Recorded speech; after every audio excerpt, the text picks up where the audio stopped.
el currículo y la evaluación para potenciar el aprendizaje. Julián Zuviría es Magíster Honoris Causa en Desarrollo Intelectual y Educación de la Universidad Católica del Ecuador, profesor de maestrías en México, Chile, Ecuador y Colombia y de cursos postdoctorales en universidades de Venezuela. Ha realizado seminarios de formación docente sobre competencias, talento y desarrollo del pensamiento en Inglaterra, España y la mayoría de países de América Latina. Démosle una calurosa bienvenida a Julián Zuviría. Bueno, muy buenos días. ¿Cómo me les va? ¿Cómo andan? Agradezco a Santillana por esta oportunidad de venir a reflexionar sobre un tema que hemos venido abordando ya desde hace mucho tiempo.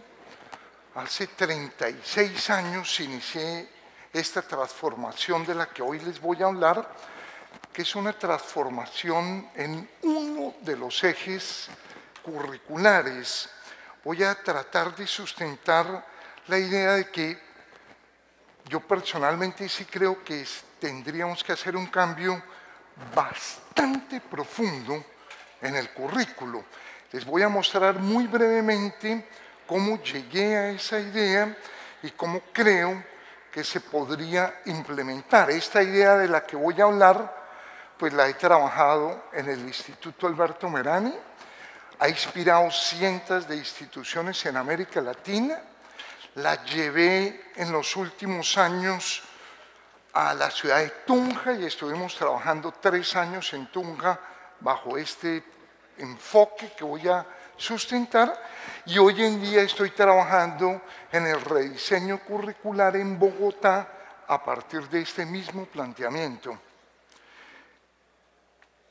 La pregunta, digamos, lo que a mí me condujo a esta reflexión es la que tienen ustedes acá. ¿Cambian los estudiantes sus estructuras de pensamiento?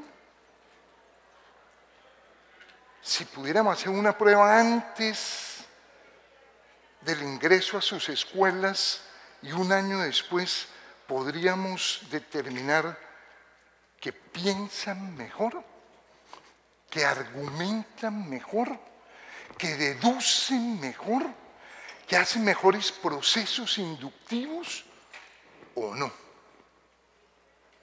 ¿Cambian sus estudiantes sus estructuras valorativas? Esa es la pregunta de mi vida, de mi vida. He dedicado mi vida a responder esta pregunta. Y cuando 36 años atrás inicié investigaciones sobre este tema, los resultados fueron realmente muy preocupantes. Porque lo que pude encontrar en estudios que hice entre 1980 y 1986 es que tal como está diseñada la escuela, no nos enseña a pensar. Hice estudios con niños de 0 a 2 años en lo que llamó Piaget inteligencia sensoriomotora. Hice estudios con pruebas que construimos para ver el nivel de desarrollo del pensamiento en primaria, en la básica y en la media. Y el resultado fue prácticamente para sentarse a llorar. 6 de cada 100 jóvenes encontramos en el año 82, a los 17 años, usan procesos inductivos o deductivos, lo que Piaget llamó característica esencial del pensamiento formal, las operaciones hipotético-deductivas, 6 de cada 100. Y cuando miraba qué pasaba al culminar la educación primaria, el resultado era prácticamente igual. 3 de cada 100 podían hacer procesos hipotético-deductivos a los 11 años. Cuando encontramos esos resultados, pues la interpretación era muy compleja. ¿Cómo puede un joven que no tiene procesos para verificar hipótesis, que no puede hacer una cadena de una proposición general a una particular, cómo puede estar aprobando cálculo? O la historia, que es una reconstrucción hipotética. Todas las asignaturas de matemáticas en el bachillerato exigen pensamiento hipotético deductivo. ¿Cómo pueden estar aprobando? Y la conclusión que nos dimos en 1984 fue: no se requiere el pensamiento para aprobar en las asignaturas. Yo, perdón que ponga mi ejemplo particular, tuve una calificación muy alta en matemáticas en la universidad, 5, y no entendí absolutamente nada de lo que es una derivada o una integral. Pero el profe me decía: muy bien, le subiría. Usted sacó 5 y todavía hoy no puedo dar una proposición sobre qué es derivar o qué es integral, porque eso no se necesita.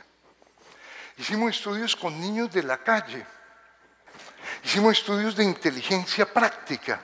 ¿Quién resolvía mejor problemas cotidianos? Y se les hago hoy esa misma pregunta que yo diseñé hace 34 años de investigación. ¿Quién resuelve mejor problemas cotidianos, el de la calle o el de la escuela? Porque el que me diga que el de la calle, yo le pido que renuncie a la educación. Porque si es mejor la calle que la escuela, estamos muy mal, muy mal. Los estudios de pensamiento nos mostraban que la escuela no desarrollaba el pensamiento. Los estudios de inteligencia práctica nos mostraban que se desarrollaba mejor la solución de problemas por fuera de la escuela que en la escuela. Hicimos estudios de creatividad. ¿Y a quién creen que les fue mejor? ¿A los niños de primaria o a los de bachillerato? Porque el que me diga que a los de primaria, yo le pido el favor que abandone la escuela. Porque si la escuela no desarrolla la creatividad, ¿qué fue lo que hicimos con el sistema educativo? Yo sí soy un escéptico profundo del sistema educativo. Yo sí creo que algo muy grave está pasando en la educación. Pero esos fueron estudios hace mucho, entre el 80 y el 86. La pregunta que hoy les traigo es: si esto fue lo que encontramos entre el 80 y el 86, que por fuera de la escuela se desarrollaba mejor la inteligencia práctica, la creatividad, incluso el pensamiento, y no me meto, pero también hicimos estudios de desarrollo moral. ¿Quién tiene más en cuenta el efecto de sus actos? ¿El niño gamín, como lo llamamos en Colombia? ¿Como lo llama América Latina, los niños de la calle o los de la escuela? Pero por tiempo les voy a hacer la misma pregunta hoy. Si hoy replicáramos todos los estudios que hicimos nosotros para ver qué tanto la escuela favorece el desarrollo de las estructuras profundas para argumentar, deducir, interpretar, si hoy volviéramos a comparar los niños de la escuela con los de la calle, ¿habrá cambiado los resultados que nosotros encontramos hace 36 años? Porque si no ha cambiado, Colombia y América Latina perdimos 30 años. 30 años. Y lo peor es que las pruebas que nosotros hicimos hoy se hacen muchísimo mejor a lo que hicimos nosotros. Hoy hay unas pruebas profundamente claras para ver qué pasa con algunas de las competencias básicas. Colombia es el país de América Latina que tiene las mejores pruebas para ver el impacto de la escuela. Tenemos pruebas en tercero, en quinto, en noveno, en 11. Ahora las emparejamos al salir de la universidad.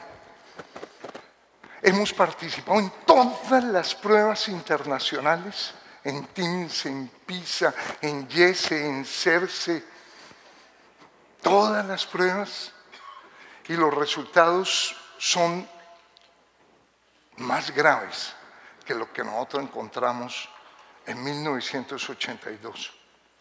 De cada 100 jóvenes, te voy a preguntar a ti, ¿cuántos crees, según PISA 2012, que después de 10 años de ir a la escuela, de tener 20, 30, 50 maestros, cuántos muchachos leen de manera crítica? De cada 100 en Colombia, a los 15 años y en el grado noveno.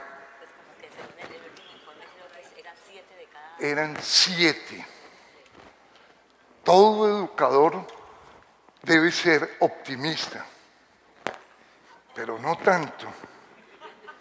Pero todo educador, en el fondo, es un ser que cree que se puede transformar la realidad. De cada 100, 0. 0 en el último informe que tenemos, que es el 2012. De cada 1000, 3.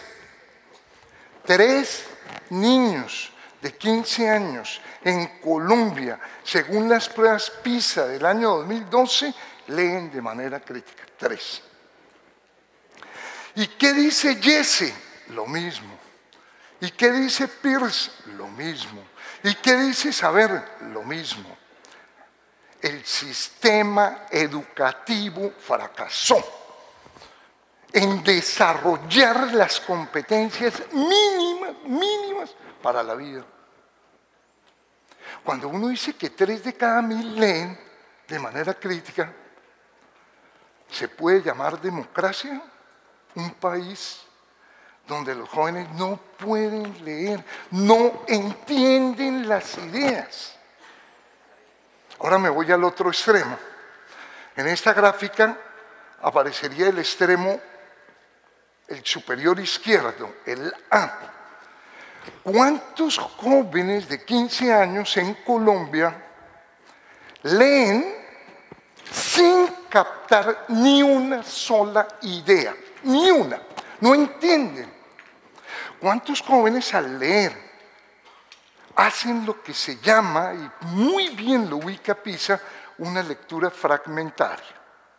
La lectura fragmentaria es aquel: yo llevo a un niño a una película de Superman y él termina la película y me dice Superman volaba. Eso es verdad, pero ese no es el tema de la película. Esa no es la idea central de la película, pero eso es lo que ve el niño. ¿Cuántos jóvenes, nuestros alumnos, los de ustedes, los míos, no entienden una sola idea en un párrafo? ¿Cuántos jóvenes están en lo que llama PISA lectura fragmentaria, que es lo que llamaría abajo del nivel 2, o en el nivel 0 o en el 1? Esos jóvenes no pueden entender ninguna asignatura, ninguna, pero están en el grado noveno. La mitad de los jóvenes, el 51%. Entonces yo empiezo por decir, el problema educativo es mucho más grave de lo que hemos creído. Perdón la expresión, no es mía, yo la adopté de mi tutor, de mi maestro, Alberto Merán. Pero él decía, estamos retrasando los procesos mentales de los niños. Estamos formando niños con retardo. Porque el que no entiende la lectura va a tener enorme dificultad en la convivencia, en el diálogo con la cultura, en el desarrollo, en el pensamiento, en la escritura. Yo realmente sí creo que hay que hacer un cambio muy profundo para resolver un problema como este.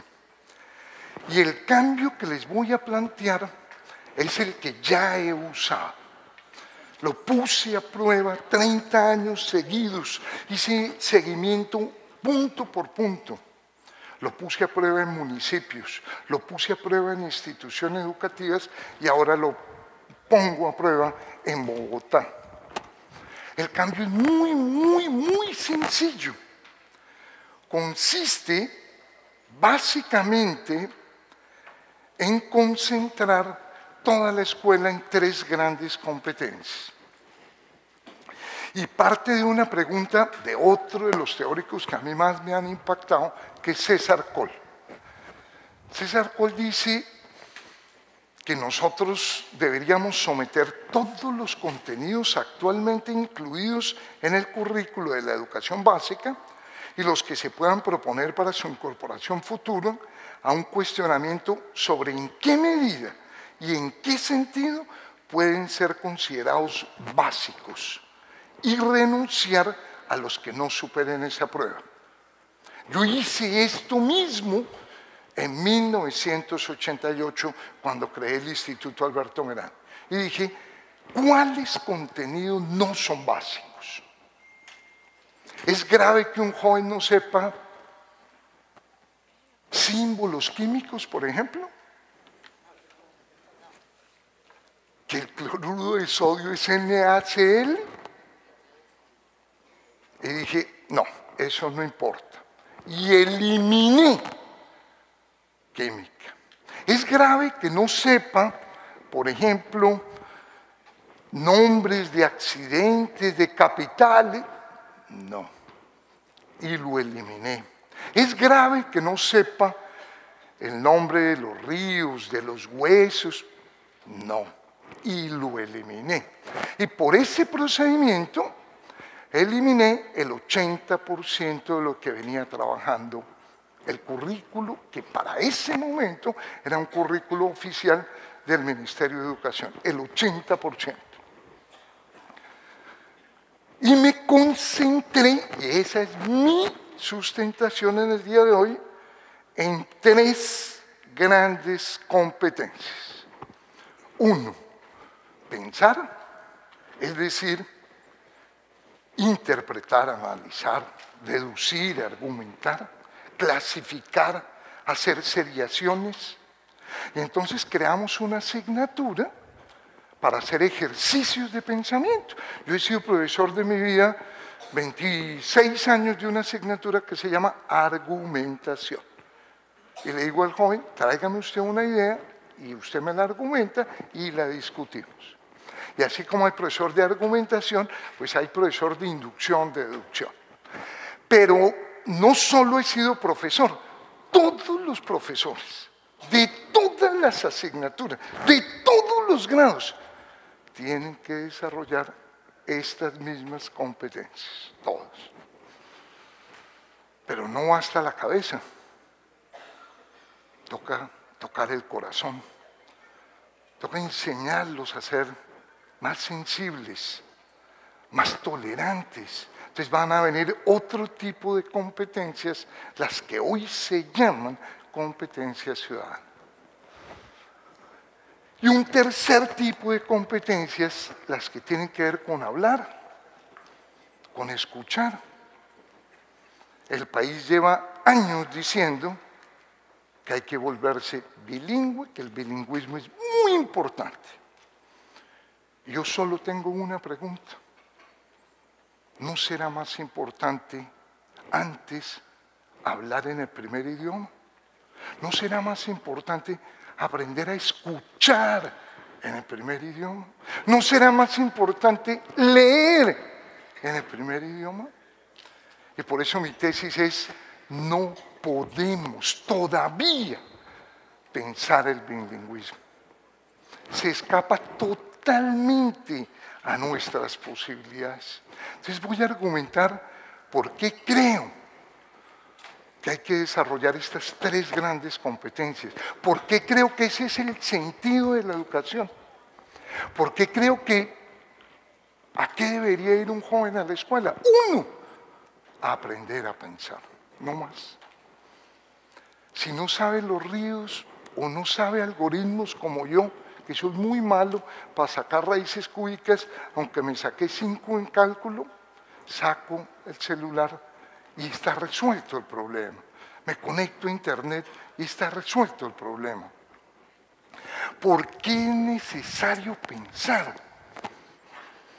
Hoy es muy fácil de explicar. Cuando yo arrancaba hace 36 años era más complejo. Pero es que tenemos un acceso casi ilimitado a la información. Toda la ponencia anterior de Roxana, yo me paro en esa ponencia, es clarísima. Yo tengo acceso en un programa Deezer, ¿saben a cuántas canciones? 30 millones, que no tienen que bajar acá. Es decir, que siguen en lo que los ingenieros llaman de una manera hermosísima, la nube. ¿Dónde queda la nube? Yo no sé, pero qué nombre tan lindo. Es más, esta charla está en la nube, en la nube. Pero voy a enfatizar una idea distinta. Lo más impactante es que la información no está en el cerebro humano, sino en dispositivos externos al cerebro humano.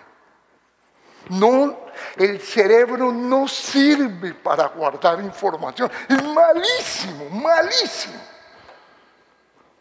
El cerebro se hizo para una cosa mucho más bella, para soñar, para pensar, para construir, para crear.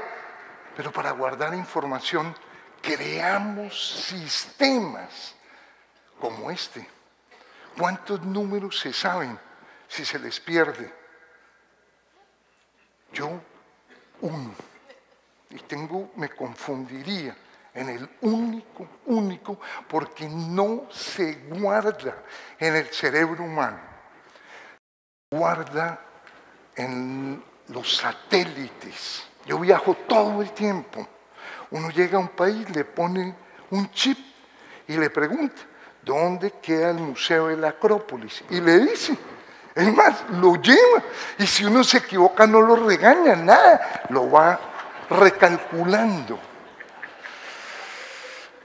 Si estamos cerca de tener acceso ilimitado a la información, si esa se guarda por fuera del cerebro, está equivocado el sistema educativo. Sí hay que hacer un cambio total, porque la escuela no puede consistir en transmitir información, no puede. No se necesita la información, no pensamos con la información. Obvio, como muy bien explicaba Roxana, necesitamos un conjunto de competencias para acceder a ella, para saber dónde está, para interpretar esa información, para operar con esa información, para pensar. Si el examen que sus docentes le ponen a los estudiantes lo puede contestar Google, es porque el examen no requiere pensar, porque Google no piensa. Si el examen que ustedes colocan no le permiten a sus estudiantes sacar el libro, es porque no es un examen para pensar. Porque a mí cuando me invitan a una conferencia, yo sí saco el libro. Yo sí uso ¿cómo lo llamarán? Algo para apoyarme en las respuestas, en mi explicación, para darle un hilo conductor, un soplete, diría un profesor. Está equivocado el sistema. Tiene que haber un cambio radical de modelo pedagógico, de paradigma en educación. No centrar la educación en la transmisión, sino en el desarrollo de unas competencias para pensar. Entonces no nos sirve el currículo, no nos sirve. Yo abandoné el currículo, desacaté al ministerio. en 1988. Y cogí una ruta que fue asignaturas para desarrollar el pensamiento. Pero no bastaría que las asignaturas desarrollaran el pensamiento y que yo fuera profesor de argumentación y que hubiera otro profesor de deducción.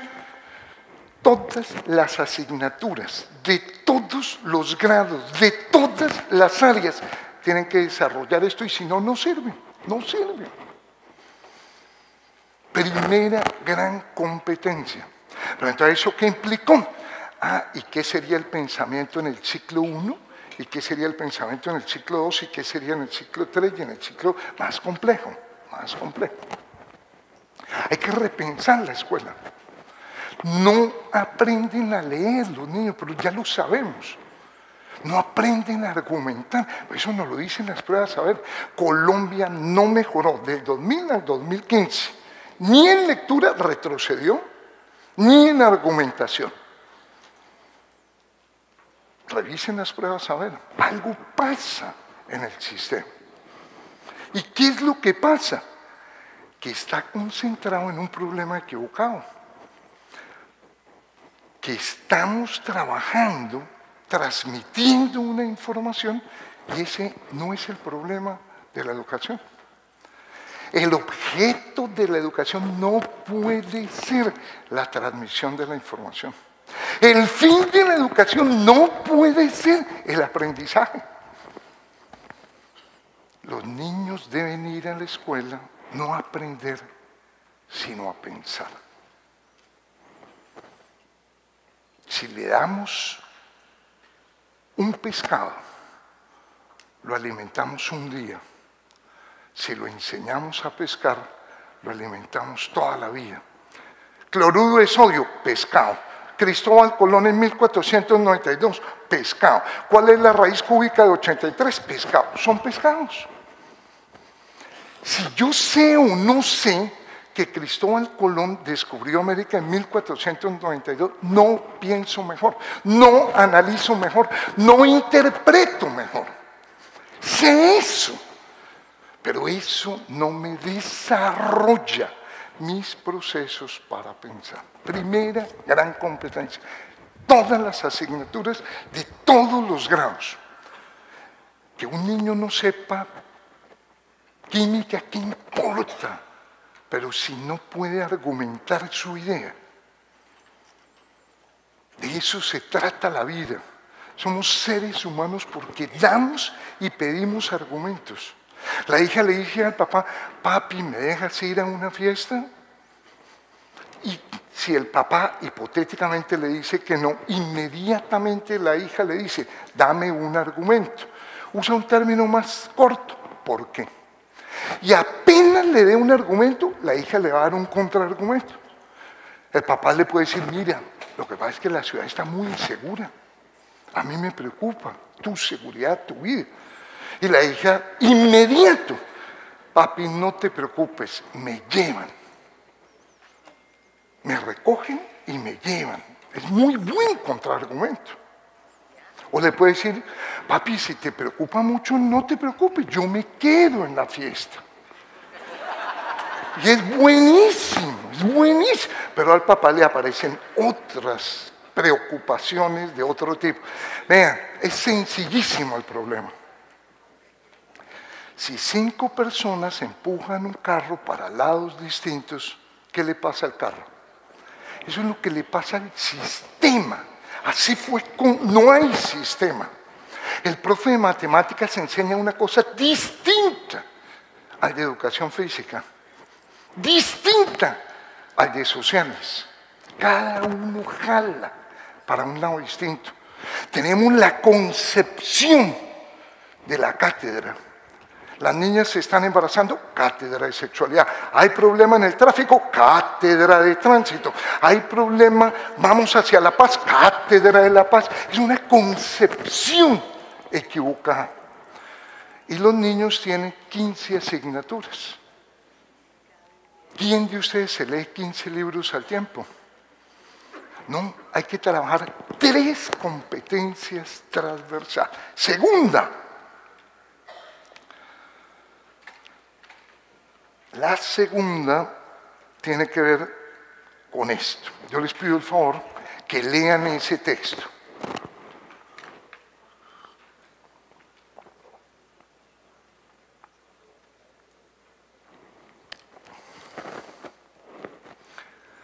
Es impresionante. Uno puede leer algo que no está escrito. Uno al leer reelabora. El lector tiene un papel súper activo en el proceso de lectura. Leer es pensar. Nosotros nos equivocamos. Usábamos el término de decodificación, no es válido. En la lectura el lector cumple un papel como demostró Stanislao Zuleta, que a propósito es el filósofo más creativo de la historia colombiana, porque no fue a la escuela, en buena medida.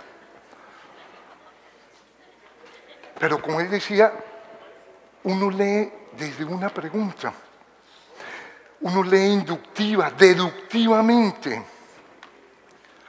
y nuestros niños desafortunadamente no tienen esto. Entonces no pueden dialogar con la cultura, entonces tienen que aprender de su pobre experiencia. Leer o escribir es pensar. Yo tomaría a un muchacho de los colegios de ustedes, lo pasaría aquí al frente y le diría, vea, aquí están los directores de las mejores instituciones del país. Unas instituciones que están transformándose. ¿Usted les puede hablar a ellos un momento? Y él me preguntaría de qué, y yo le diría, no, lo que usted quiera. Cuando terminara de hablar, yo le diría, ¿usted en qué curso está? Quinto, por ejemplo. Yo le diría, ¿sabe qué? Pasa al grado siguiente. Y él me preguntaría, ¿y no me va a hacer una prueba de sociales? No. ¿Y de matemáticas? No. Porque es que un joven que sepa hablar tiene la competencia transversal, esencial de la vida. Vean, no nos digamos mentiras, lo que se enseña en los colegios no sirve en la vida, no sirve. Y lo que la vida a uno le pide, no se lo enseñan en los colegios, no. Yo soy egresado de la Universidad Nacional y le decía a mis profes, ¿por qué yo no aprendí, era egresado de Economía, una cosa tan sencilla como esta? Nunca pida un crédito, nunca, maestro, porque los créditos es para darle en la cabeza a usted. Usted compra una casa, pide un crédito y usted paga 4 veces la casa. 2 casas para el banco, 2. Una para mí y otra, pues la diferencia entre el precio inicial y el precio final. ¿Por qué no aprendí eso en la universidad? ¿Por qué un joven no aprende? Que son las preguntas de él. Perdón, profe, si yo saco a bailar una muchacha, ¿cómo hago para saber si ella quiere bailar la siguiente canción conmigo? ¿Ustedes creen que los muchachos se volarían de clase si lo que enseñáramos en la escuela sirviera en la vida? No. Y yo sí defiendo que se vuelven de clase. Sí, mientras la escuela que hemos construido estemos abordando ecuaciones diferenciales de segundo grado. Esto parece enfermo. Ecuaciones diferenciales de segundo grado. Si yo le pregunto a cualquiera de ustedes, a cualquiera, tú me podrías decir, te pido el gran favor, ¿qué es una derivada? Duraste años de tu vida y no puede uno dar ni siquiera una proposición, no.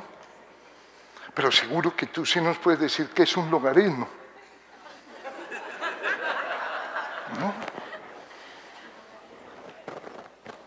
No, yo sí represento un pensamiento muy crítico. Yo soy muy escéptico de lo que hemos hecho, pero soy muy optimista de lo que podríamos hacer.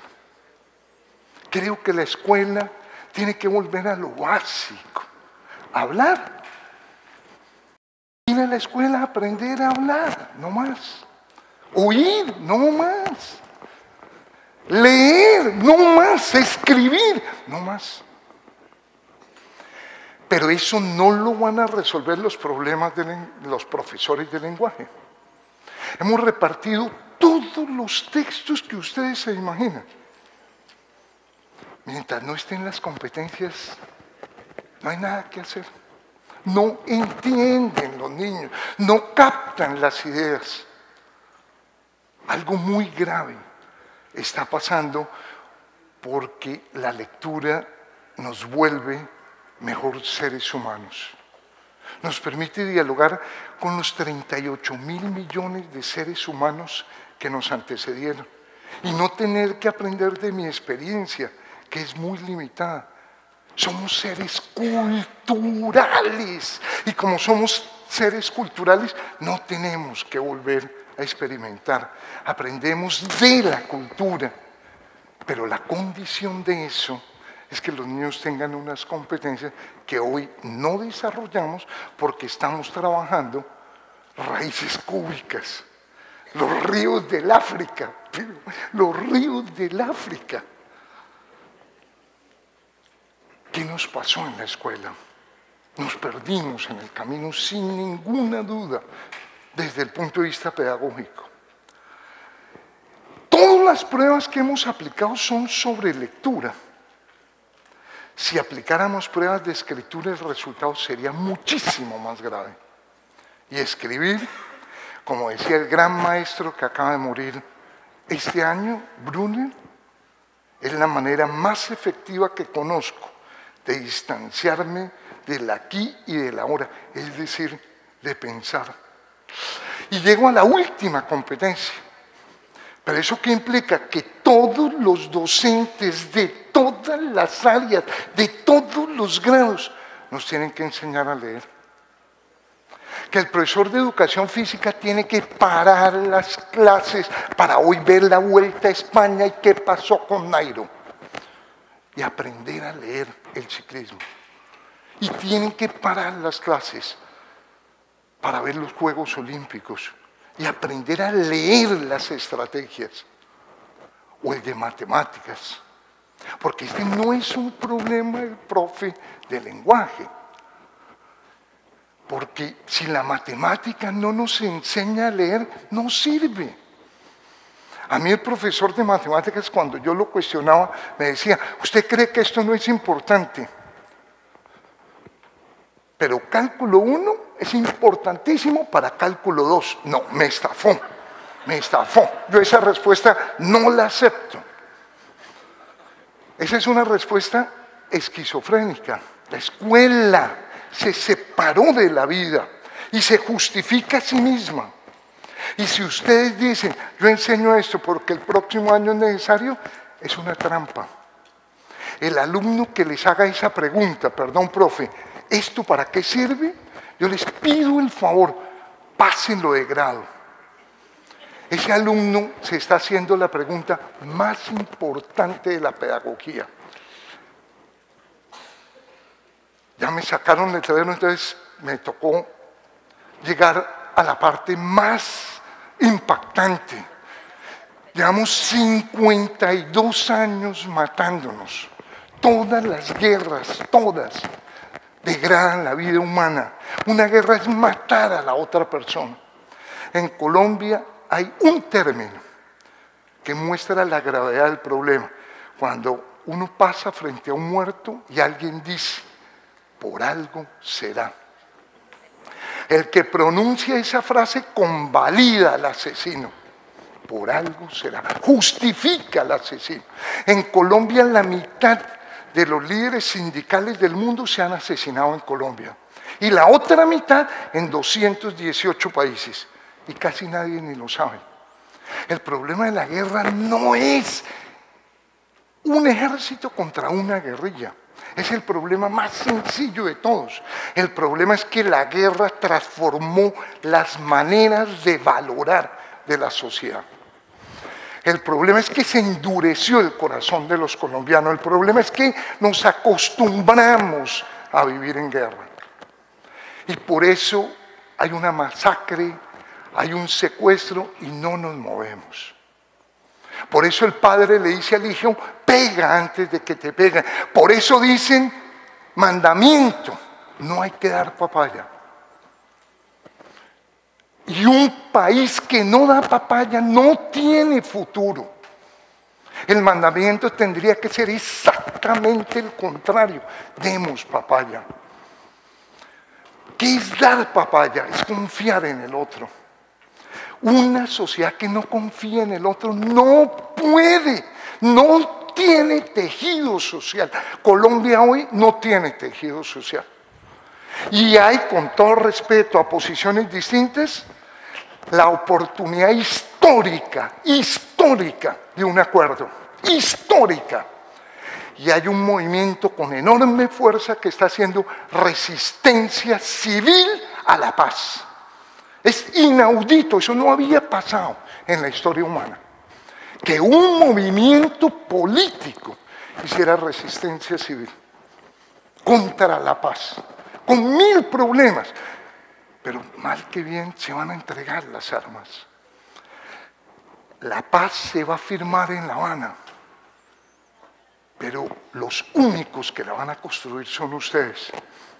De ustedes va a depender aprender a vivir con personas distintas, de género, de religión, de ideología, de estrato.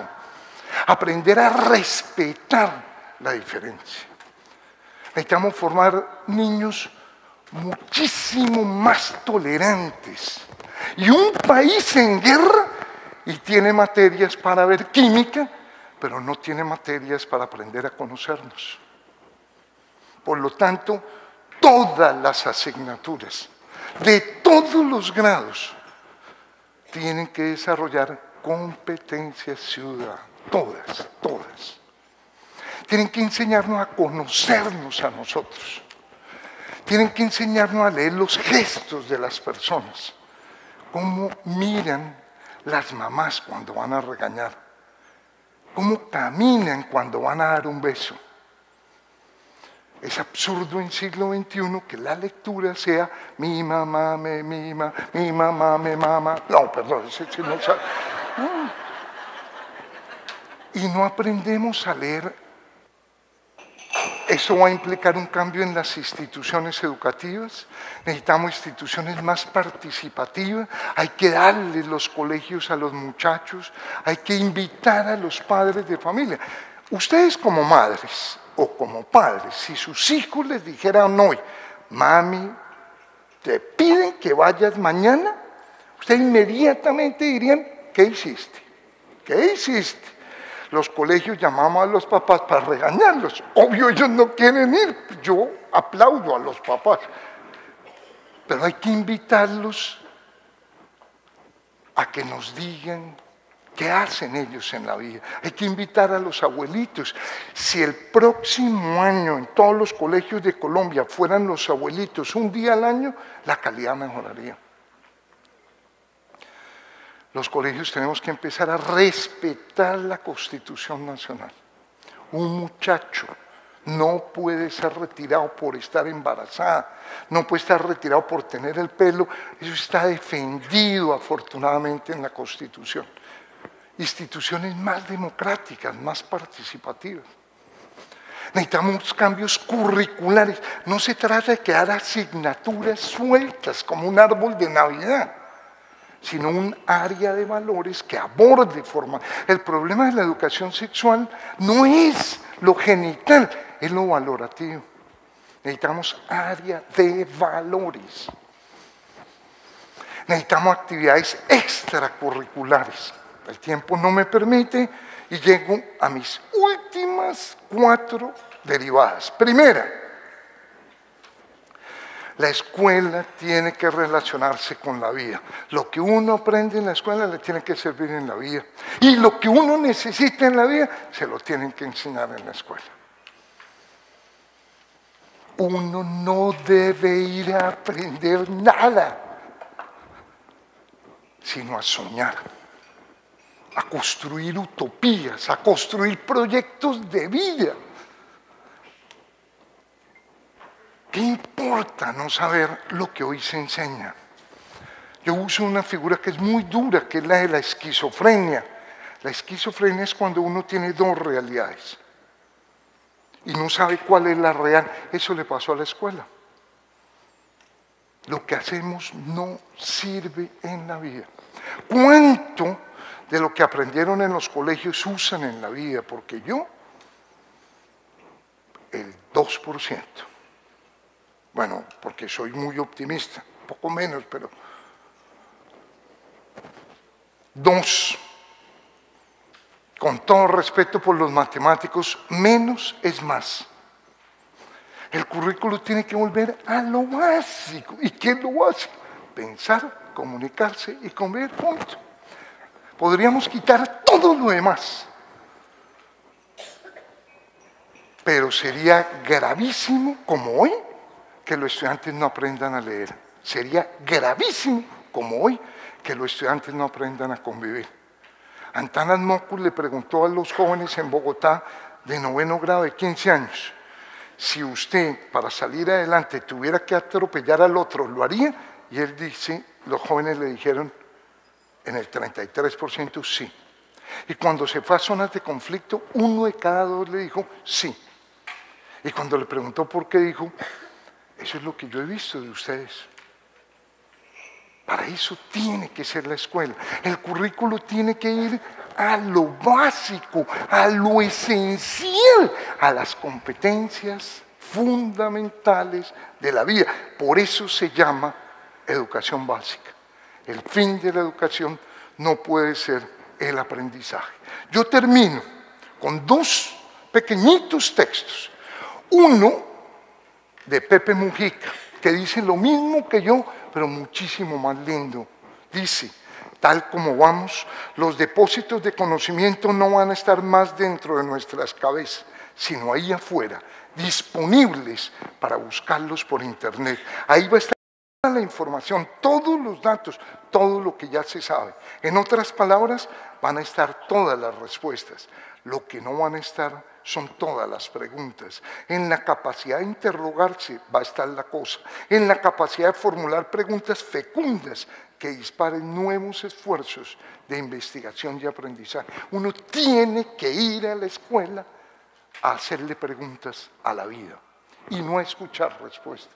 Y termino con un texto que me dolió muchísimo encontrar en internet, que lo escribe alguien que tiene enormes dudas de la educación, como yo, pero que vivió una situación muchísimo más dura humanamente. Fue haber vivido en un campo de concentración. Y ella dice lo siguiente. Ella dirige un centro de la tolerancia en Brasil, es uruguaya de nacimiento, vivió en Polonia y dice lo siguiente: querido profesor, soy una sobreviviente de un campo de concentración. Mis ojos vieron lo que ningún ser humano debería testimoniar.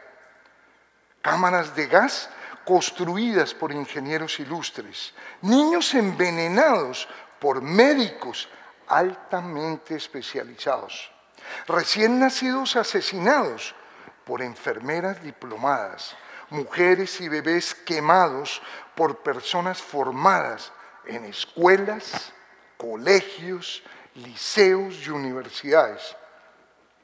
Por eso, querido profesor, tengo serias dudas acerca de la educación y le ruego, ayude a sus estudiantes a volverse humanos. Su esfuerzo, profesor, nunca debe producir monstruos eruditos y cultos, psicópatas y Eichmann educados. Leer y escribir son importantes solamente si están al servicio de hacer a nuestros jóvenes seres más humanos. Muchas gracias, muy amables.